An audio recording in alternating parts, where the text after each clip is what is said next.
क्या indefinite integral या definite integral आपको मुश्किल लग रहा है?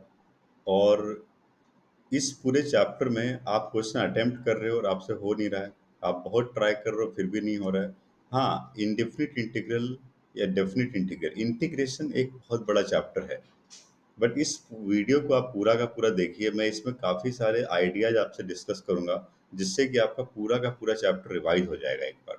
और जो काम मैं आपको दूंगा वो आपको करना पड़ेगा।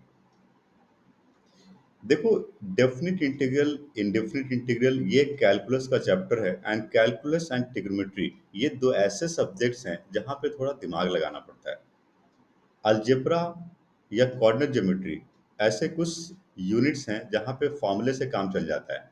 बट ट्रिग्नोमेट्री एंड कैलकुलस में फॉर्मूले से काम नहीं चलता है, बल्कि इसके लिए कॉन्सेप्ट्स आपको ये सोचना पड़ता है कि हाउ टू थिंक, सोचना कैसे है। यदि इंडेफिनिट इंटीग्रल का कोई क्वेश्चन आपके पास आया तो आपको ये सोचना है कि इसको सोचना कैसे है। क्योंकि जब भी आप किसी क्वेश्चन में फंसते हो तो फर्स्ट स्टेप इंपॉर्टेंट होता है। यदि आपने फर्स्ट स्टेप कर लिया तो आपको रास्ता मिल गया, फिर you know how to solve this question. तो किसी भी क्वेश्चन को सॉल्व करने के लिए फर्स्ट स्टेप क्या होगा, ये बहुत इंपॉर्टेंट बात है। तो बहुत डिटेल में नहीं जाऊंगा, क्योंकि फार्मूला वगैरह आपको बेसिक याद होगा, नहीं है तो आप रिकैप कर लीजिए। तो सबसे पहला पॉइंट, तो इंडेफिनिट इंटीग्रल के जितने बेसिक फार्मूले हैं वो सब आप याद कर लीजिए। कैसे? बेसिक फार्मूला मतलब क्या है? Integration for algebraic function x to the power n का integration, e to the power x, a to the power x, log x, trigonometric function का इंटीग्रेशन। तो इसके बाद हमने स्टैंडर्ड फॉर्म में 6 फॉर्मूले पढ़े थे। 1/a² plus x square, 1/x² minus a square, 1/√x² plus a square. ये जो 6 स्टैंडर्ड फॉर्म के फॉर्मूले पढ़े थे, ये जितने फॉर्मूले हैं उसको एक बार रिकैप कर लीजिए। इंटीग्रेशन, किसी भी इंटीग्रेशन को करने का बेसिक अप्रोच को समझो। आपके पास जितने फॉर्मूले हैं, पहले तो आपको कोशिश करना है कि आपके पास जो गिवन फंक्शन है वो ट्रांसफॉर्मेशन करने के बाद किसी न किसी फॉर्मूले के फॉर्म में आ जाए। So we need to transform this function. The very important part is transformation. अब ट्रांसफॉर्मेशन करने के लिए आप यहाँ पे अलजेब्रा का कोई कॉन्सेप्ट लगाओ, algebraic identity, trigonometry, trigonometric identity, log की प्रॉपर्टी, या कुछ भी ऐसा कॉन्सेप्ट लगाओ जो आपने क्लास 9, 10th, 11th में पढ़ा है, जिससे कि आप इस फंक्शन को ऐसा सिंप्लीफाई कर सको जिससे कि ये किसी फंक्शन का डेरिवेटिव बन जाए, या इसका इंटीग्रेशन डायरेक्ट आपको पता हो। कुछ एग्जांपल मैं आपको बताता हूँ। मैं आपको जो कह रहा हूँ इसको बड़े ध्यान से आपको सुनना है, तभी समझ में आएगा। मैं आपको कुछ एग्जांपल बताता हूँ। मैं कहता हूँ मेरे पास एक क्वेश्चन इस तरह का है कि integration of sin to the power 6x plus cos to the power 6x divided by sin square x multiply cos square x। NCERT exemplar का क्वेश्चन है ये। अब हमें इसमें अप्रोच कैसे कैसे लगाना है, कहाँ से शुरू करें इस क्वेश्चन को?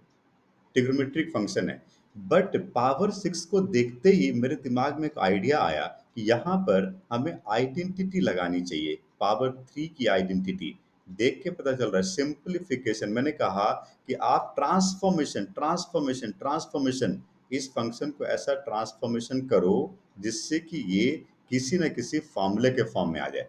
तो मैंने क्या कहा? मैंने कहा a cube plus b cube लगा दो। A cube plus b cube का कौन सा फॉर्मूला लगाओ? ये फॉर्मूला लगाओ, a plus b whole cube minus 3ab multiply a plus b. इसको लगाने से फायदा ये होगा कि a plus b sine square x plus cos square x बन जाएगा, विच की वैल्यू 1 है।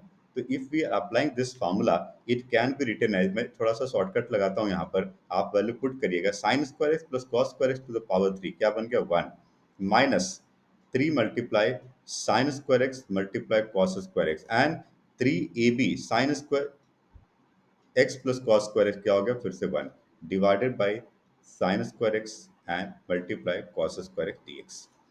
अब आप इस इंटीग्रेशन को दो पार्ट में देख सकते हो। फर्स्ट पार्ट आपके पास है 1 by sine square x plus cos square x dx, and दूसरा पार्ट आपके पास है -3। इन दोनों को डिवाइड करो, sine square x cos square x cancel हो गया, क्या बचा? 1 डीएक्स बचा।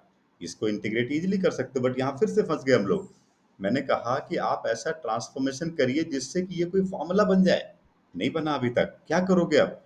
एक आइडिया मेरे पास है। इसमें मैं 1 की जगह पे sine square x plus cos square x लिखता हूँ and divided by sine square x multiply cos square x dx minus 3 multiply integration 1 dx. आप देख रहे हो यहाँ पर sine square x by denominator क्या बन गया, 1/cos square x, it can be sec square x dx। And दूसरे फंक्शन को देखो, cos square x by sine square x, cos square x क्या बना, cos square x cancel, and 1/sin square x क्या हो गया, cos x square x. -3 multiply integration of 1 dx। तो आपने यहाँ पर देखा कि अब ये जो तीनों, अभी तक हमने कहीं पे इंटीग्रेशन नहीं किया है, हमने ट्रांसफॉर्मेशन ट्रांसफॉर्मेशन ट्रांसफॉर्मेशन ट्रांसफॉर्मेशन किया और करके हम वहां तक पहुंच गए कि अब हम इसको डायरेक्ट इंटीग्रेट कर सकते हैं। दीज आर द फॉर्मूले in the integration. You know the integration of sec square x is what, tan x। मैं यहाँ पे लिखता हूँ आंसर को। So the answer is tan x and minus cot x, integration of cos x square x minus cot x and -3x plus c। c is the integration constant। अब आप सोच रहे होगे कि ये आइडिया हमारे पास आया कैसे कि 1 की जगह पे sine square x plus cos square x लें, या सबसे पहले हम आइडेंटिटी अप्लाई करें। ये प्रैक्टिस के थ्रू आएगा। मैंने कहा ट्रांसफॉर्मेशन करो, ट्रांसफॉर्मेशन करो, क्वेश्चन को पढ़ो, ट्रांसफॉर्मेशन को। स्टेप 1 था कि क्वेश्चन को पढ़िए, ट्रांसफॉर्मेशन करिए। यदि ट्रांसफॉर्मेशन पॉसिबल नहीं हो रहा है, देन हमारे पास दूसरा आइडिया क्या है। दूसरा आइडिया ये है कि क्वेश्चन को ऐसे किसी फॉर्म में ट्रांसफॉर्म करो जिससे कि एक फंक्शन किसी भी फंक्शन का डेरिवेटिव बन जाए, और ये जिसका भी डेरिवेटिव हो वो रिमेनिंग पार्ट में आ जाए। Remaining part in terms of f x होना चाहिए। ये दूसरा आइडिया है किसी भी इंटीग्रेशन को करने का। फर्स्ट मेथड क्या था कि आप ऐसा कुछ ट्रांसफॉर्मेशन करो जिससे कि ये फंक्शन किसी न किसी फॉर्मूले के फॉर्म में आ जाए। आ गया, ये फर्स्ट अप्रोच था। सेकंड, मैं जस्ट फटाफट रिकैप कर रहा हूँ। दूसरा तरीका ये है कि आप देखिए कि डीएस के साथ डेरिवेटिव आ सकता है, और ये आ सकता है तो किसका डेरिवेटिव है, ये जिसका डेरिवेटिव है वो रिमेनिंग पार्ट में आना चाहिए। ऐसा आपको ट्रांसफॉर्मेशन करना है। Integration in terms of f x into f dash x d x. अब इसके ऊपर मैं आपको एक एग्जाम्पल बता देता हूँ।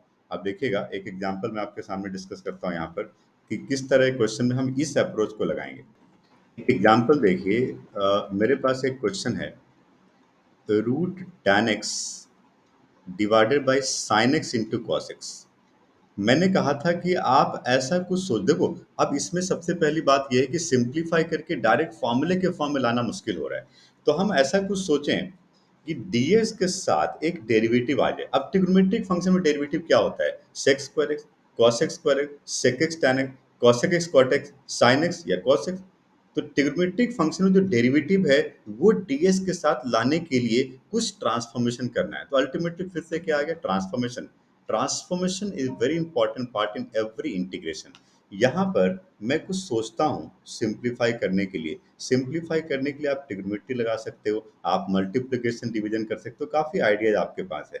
यदि मैं cos x से मल्टीप्लाई डिवाइड करता हूँ डिनोमिनेटर को, मैंने ऐसा इसलिए किया क्योंकि अब ये बन गया cos square x, and you know 1/cos square x is what, sec square x. तो मैं इसको कर सकता हूँ सेक स्क्वायर, ये एक डेरिवेटिव होगा।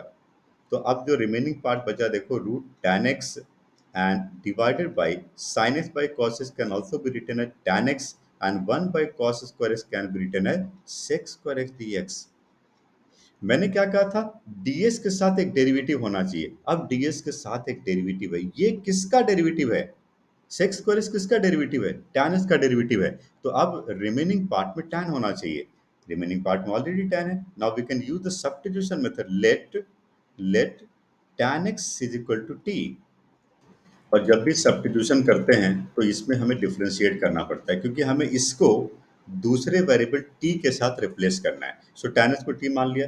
We can say differentiating both side with respect to x, it can be written as sec square x is equal to dt by dx। So we can say sec square x dx is equal to dt, right. अब आप यहाँ पर sec square x dx की जगह dt put कर दो। So your integration will be root t, देखो tan x की जगह t आ गया, and divided by t dt। Root t by t क्या बन गया, 1 by root t dt, and 1 by root t can be written as t to the power -1/2। अब ये integrate हो जाएगा। Now it's very simple integration. You know the formula for x to the power n, it is x to the power n plus 1 by n plus 1। तो आप इसको लिख सकते हो t to the power -1/2 plus 1 by -1/2 plus 1 plus c। तो ये 1 - 1/2, 1/2 हो गया 2 रूट टी प्लस सी। अब आंसर को एक्स के फॉर्म में लिखो, टी हमने tan x को लिया था, t root tan x plus c, ये आंसर हो गया। समझ में आई बात? यहाँ पे मैंने क्या बताया, सेकंड अप्रोच मैंने आपको बताया यहाँ पर कि ये हमने सब्स्टिट्यूशन मेथड से किया है, एंड सब्स्टिट्यूशन मेथड का आइडिया बताया मैंने आपको। तो मैंने आपको दो कॉन्सेप्ट बताए, या तो क्वेश्चन को ट्रांसफॉर्म करके किसी फॉर्मूले के फॉर्म में ले आओ, या क्वेश्चन को सब्स्टिट्यूशन मेथड से सॉल्व करो। तीसरा, इंटीग्रेशन बाय स्टैंडर्ड फॉर्म। तीसरा टॉपिक है हमारे पास स्टैंडर्ड फॉर्म। स्टैंडर्ड फॉर्म में हम उन क्वेश्चन को सॉल्व करते हैं जो question px divided by denominator में क्वाड्रेटिक फंक्शन के फॉर्म में होता है, ax square plus bx plus c। यदि ये क्वाड्रेटिक फंक्शन के फॉर्म में होगा तो हम इसको कंप्लीटली स्क्वायर मेथड से x square plus a square, या x square minus a square, या ए स्क्वायर माइनस एक्स स्क्वायर के फॉर्म में लाएंगे, या वो डिनोमिनेटर में स्क्वायर रूट के फॉर्म में भी हो सकता है। और यदि इस फॉर्म में नहीं है तो आप इस फॉर्म में ट्रांसफॉर्म करिए, एंड ट्रांसफॉर्म करके आप स्टैंडर्ड फॉर्म में लाइए। ये तीसरा अप्रोच है हमारा इंटीग्रेशन का। फोर्थ हमारे पास कॉन्सेप्ट है integration multiply u multiply b, this is called integration by parts. इसके लिए हमने फॉर्मूला पढ़ा था u multiply integration v dx minus integration of differentiation of first function and multiply integration of second function. ये integration by parts का concept है, ये formula based होता है, और इसमें एक्सपोनेंशियल फंक्शन के लिए हमने एक फॉर्मूला पढ़ा था। And the last topic in this is partial fraction. There are three types of partial fraction, right? तो आप देखो इंटीग्रेशन में का मैं बेसिक ओवरव्यू आपको एक बार बता दिया। अब देखो हमारे पास इंटीग्रेशन के हर एक टॉपिक के ऊपर डिटेल वीडियो लेक्चर्स है।